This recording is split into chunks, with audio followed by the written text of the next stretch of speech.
नाज़रीन, आपको अफसोसनाक ख़बर से आगाह करें कि इसराइल ने गज़ा में क़यामत ढा दी है।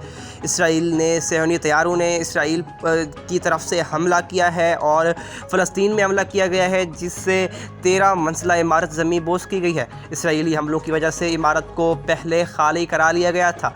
इमारत पर हमला किया गया, इमारत पर बम से हमला किया गया, रॉकेट से, जिसके बाद इमारत ज़मीन बोस हो गई और इमारत के ज़मीन बोस होने की वीडियो भी मंजर आम पर आ गई है, जो कि आप सलाम न्यूज़ की स्क्रीन पर देख सकते हैं। आपको अफसोसनाक ख़बर से आगाह कर रहे हैं कि इसराइल ने गज़ा में क़यामत ढा दी है।